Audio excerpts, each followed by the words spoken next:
Students, today we are going to start chapter 2 and heading of this chapter is consumers equilibrium. We have completed chapter 1 and we discussed the meaning of economics and its different components, its types. We also discussed their production possibility curve, shifting of PPC as well as rotation of PPC. Other than that, marginal opportunity cost we discussed, marginal rate of transformation we discussed. Now we will start consumers equilibrium. In this chapter we learn equilibrium of a consumer, and this chapter is very important for the understanding of economics.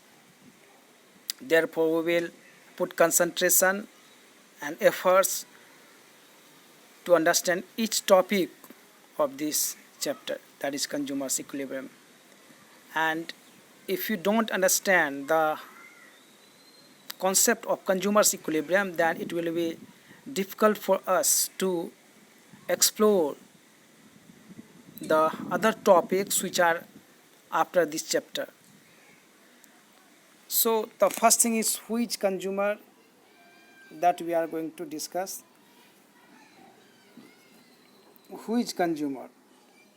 A consumer is one who buys goods and services for satisfaction of wants. Or consumer is a person who consumes goods and services. जो goods and service को consume कर लेता है उसको हम लोग बोलते हैं कंज्यूमर. कंज्यूमर और कस्टमर जो होता है ये दो अलग अलग चीज़ है, अलग अलग कॉन्सेप्ट है, दोनों में कंफ्यूज नहीं होना है. कंज्यूमर वो होता है जो कंज्यूम कर लेता है, जो उसको यूज कर लेता है गुड्स एंड सर्विसेज को.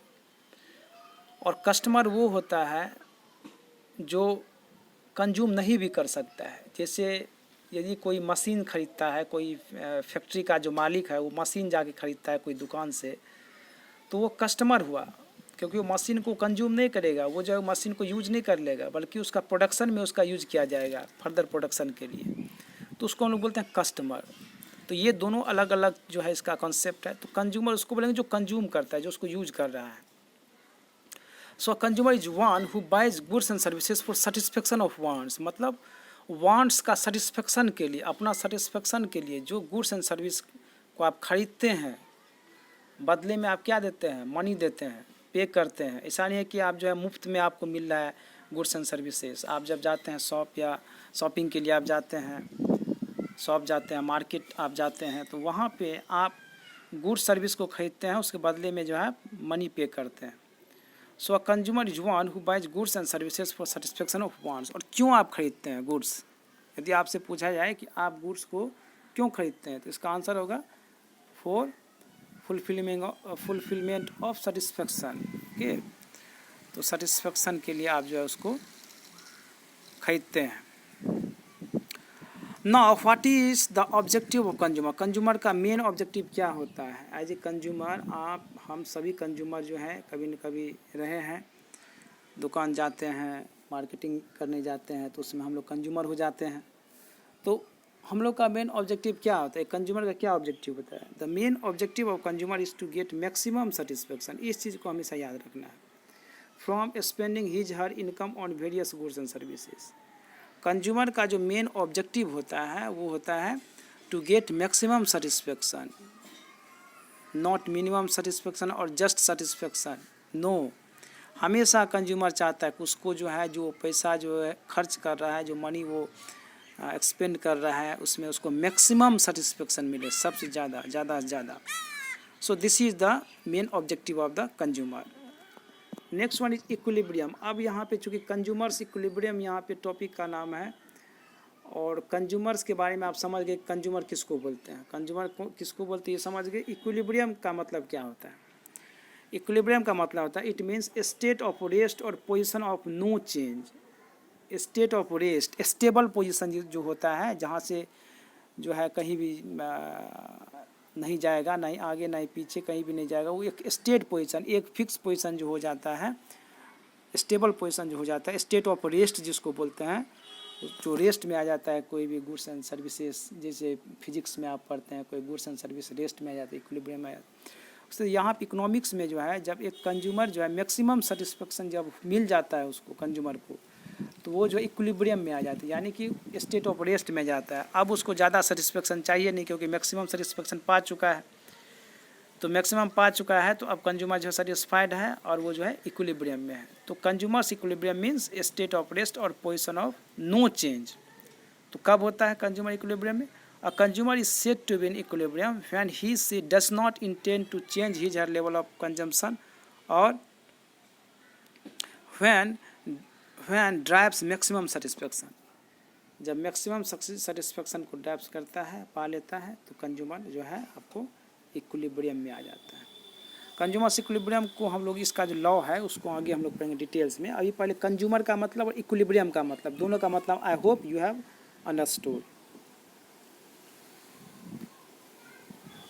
Next, the two main approaches to study consumers' behavior and consumers' equilibrium are cardinal utility approach and ordinal utility approach. अब कंज्यूमर्स इक्विलिब्रियम में है या नहीं है, यानी कि कंज्यूमर्स का जो मैक्सिमम सेटिस्फेक्शन को मेजर करने के लिए हम लोग को कोई न कोई एक आपको तरीका अपनाना पड़ेगा, कोई एक अप्रोच जो है अपनाना पड़ेगा। क्योंकि आप सेटिस्फेक्शन को कैसे मेजर कर, सेटिस्फेक्शन को मेजर करना जो है मुश्किल नहीं है, आप हम सभी को मालूम है, लेकिन इकोनॉमिक्स जो है आपको इसको मेजर करने का कोशिश किया। ठीक है, तो दो तरीका से इसको मेजर किया, एक होता है कार्डिनल यूटिलिटी अप्रोच, दूसरा होता है ऑर्डिनल यूटिलिटी अप्रोच। ये दो अप्रोच हम लोग जो है इसमें पढ़ेंगे, इस चैप्टर में पढ़ेंगे। Cardinal utility approach for what? To measure the satisfaction, and ordinal utility approach to measure the satisfaction. ये दो मेजर्स जो है, दो अप्रोच जो है, दोनों को यूज करके सेटिस्फेक्शन को जो है मेजर किया जाएगा। ठीक है, कंज्यूमर्स इक्विलिब्रियम को मेजर किया जाएगा। तो पहले हम लोग जो है कार्डिनल यूटिलिटी अप्रोच को पढ़ेंगे, उसके बाद ऑर्डिनल पढ़ेंगे। यहाँ पे एक आप ब्रीफ में जान लीजिए, सिंपल लैंग्वेज में आप जान लीजिए कि कार्डिनल जो वर्ड होता है इसका मतलब है नंबर्स। ठीक है, जैसे 1 2 3 4 5, ये कोई एक नंबर अजाइन कर दी तो कार्डिनल होगा। लेकिन ऑर्डिनल जो होता है ये ऑर्डर बेस्ड होता है, मतलब rank based, first second third fourth fifth. ठीक है, जब हम लोग कंपेयर करते हैं तो वहाँ पे हम लोग कंपेयर करने के बाद रैंक देते हैं कि सबसे ज़्यादा हमको ये अच्छा लगा, उसके बाद वो अच्छा लगा, उसके बाद वो अच्छा लगा। तो उस रैंक को, जो ऑर्डर को जो हम लोग देते हैं उसको ऑर्डिनल यूटिलिटी अप्रोच बोलते हैं। कार्डिनल में क्या था, जस्ट एक नंबर देते हैं, जैसे हमको 20 सेटिस्फेक्शन मिला, 50 सेटिस्फेक्शन मिला, एक नंबर। तो first we are going to discuss cardinal utility approach. क्या बोलता है इसमें? This approach is use to measure the satisfaction level of a consumer by finding quantity of satisfaction with the help of utility concept. ठीक है, इसमें हम लोग जो है क्वांटिटी फाइंड करते हैं कि आपको कितना सेटिस्फेक्शन मिला। ठीक है, कोई भी गुड्स एंड सर्विस को यूज करने से आपको कितना सेटिस्फेक्शन मिला, एक नंबर आपको बताना है। तो उस नंबर को जो है यहाँ पे हम लोग असाइन करते हैं, तो इसको हम लोग कार्डिनल यूटिलिटी अप्रोच में यूज करते हैं। तो कार्डिनल यूटिलिटी अप्रोच में यूटिलिटी कॉन्सेप्ट है। ठीक है, इसका हेल्प से हम लोग जो है इसको मेजर करते हैं। यूटिलिटी क्या होता है? So here utility is use to find the consumers equilibrium. Utility का हेल्प से हम लोग कंज्यूमर्स इक्विलिब्रियम फाइंड करेंगे। Let us discuss utility and related terms. अब हम लोग देखते हैं कि यूटिलिटी क्या होता है और उससे रिलेटेड जो टर्म्स है उसको भी डिस्कस करेंगे।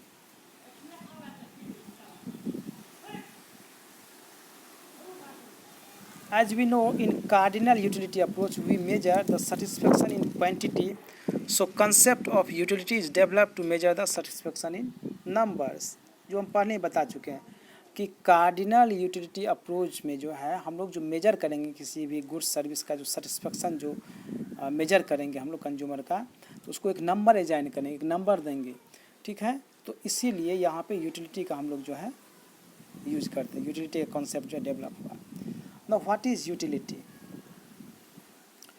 Utility refers to want satisfying power of a commodity, so it is the ability of a good to satisfy want.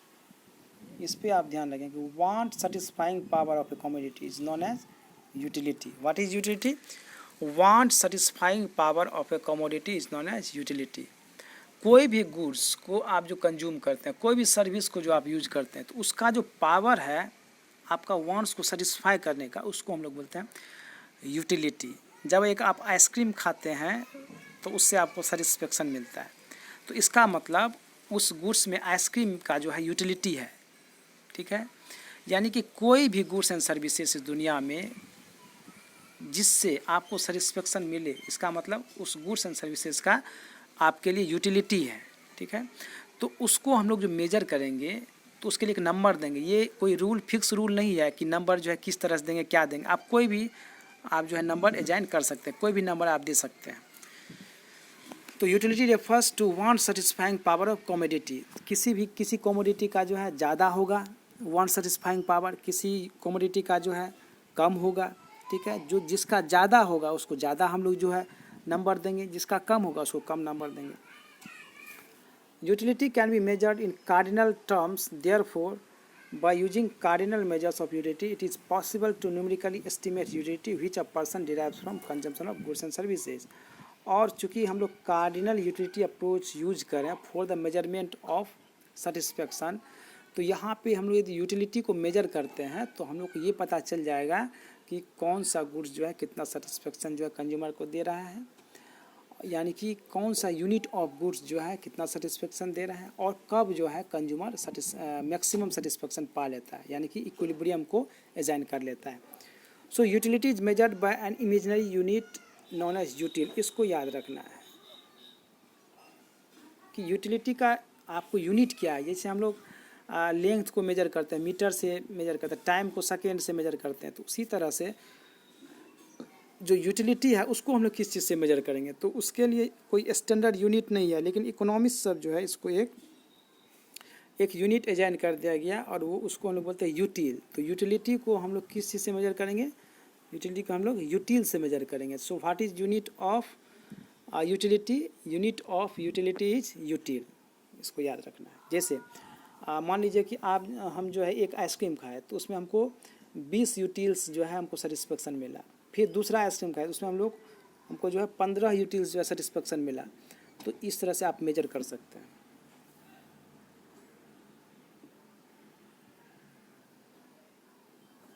For example, bye consuming ice cream you get 15 utils and for chocolate you get 10 utils.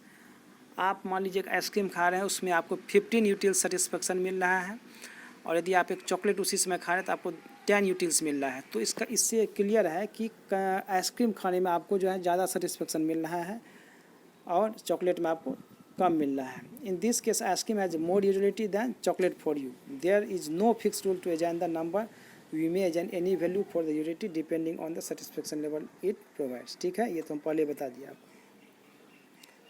No, total utility का मतलब क्या होता है, TU, ये एक term है। Utility आप समझ गए। अब टोटल यूटिलिटी किसको बोला जाता है? Total utility refers to the total satisfaction obtained from the consumption of all possible units of a commodity. याद रखना है, आप सभी यूनिट्स को कंज्यूम करने के बाद आपको जितना सेटिस्फेक्शन मिल रहा है उसको बोलेंगे total utility. So total utility refers to the total satisfaction obtained from the consumption of all possible units. देखिए यहाँ यूनिट्स ऑफ अ कमोडिटी, एक ही कमोडिटी का जो अलग अलग यूनिट आप यूज कर रहे हैं, तो उसको हम लोग जो है जब सबको ऐड कर देंगे तो वो हो जाएगा आपका टोटल यूटिलिटी। एग्जांपल यहाँ पे देखिए, for example first ice cream gives you a satisfaction of 15 utils.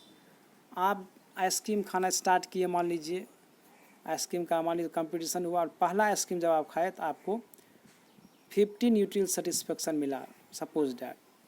वो खा लिए, जब सेकेंड आप खाए तो आपको 10 यूटिल्स मिला। क्योंकि जो है ये हम लोग law of diminishing marginal utility law पढ़ने वाले हैं, उसमें बताया जाएगा कि आप जिस तरह से यूनिट को बढ़ाते जाते हैं कोई भी गुड्स का, तो यूटिलिटी जो है आपको कम होते जाता है। यानी कि पहला बार जो सेटिस्फेक्शन जितना मिलेगा, सेकेंड बार, थर्ड बार, फोर्थ बार उतना नहीं मिलेगा, धीरे धीरे कम होते जाता है। तो इसलिए और इसमें जो है मनी, कुछ एक्सेप्शंस भी है, जैसे मनी है, पैसा है। जैसे पैसा आपके पास जितना आएगा आपका सेटिस्फेक्शन और बढ़ते जाएगा, तो यूटिलिटी बढ़ते जाएगा। तो उस चीज़ पे मनी एक एक्सेप्शन है, उसको यहाँ पे आपको कंसीडर नहीं करना है। तो जब फर्स्ट आइसक्रीम खाए तो उसमें आपको 15 मिला, सेकेंड जब आप खाए तो उसमें 10 यूटिल्स मिला, जब थर्ड आइसक्रीम आप खाए तो आपको 5 यूटिल्स मिला। और इस तरह से आपको यूटिल्स जो है अलग अलग यूनिट जैसे ही कंज्यूम करें, तो कमोडिटी एक ही आइसक्रीम, लेकिन अलग अलग यूनिट को आप यूज़ करते जा रहे हैं, तो आपको देखेंगे कि यहाँ पे जो है सेटिस्फेक्शन आपको कम होते जा रहा है। तो ये आप law of diminishing marginal utility हम लोग पढ़ेंगे, उसमें देखेंगे कि लॉ क्या करता है। लेकिन अभी आपको ये याद रखना है कि फर्स्ट स्कीम से 15 यूटिल सेटिस्फेक्शन मिला, सेकेंड स्कीम से 10 यूटिल सेटिस्फेक्शन मिला, थर्ड स्कीम से आपको 5 यूटिल सेटिस्फेक्शन मिला। तो टोटल यूटिलिटी कितना हो गया, 15 + 10 + 5 = 30 यूटिल्स। तो टोटल यूटिलिटी कितना हुआ, 30 utils. So total utility equal to utility of 1 + utility of 2 + utility of 3 + utility of n, ठीक है, n नंबर ऑफ गुड्स। तो इस तरह से आप जो इसको फाइंड कर सकते हैं। So this is all about the utility and total utility.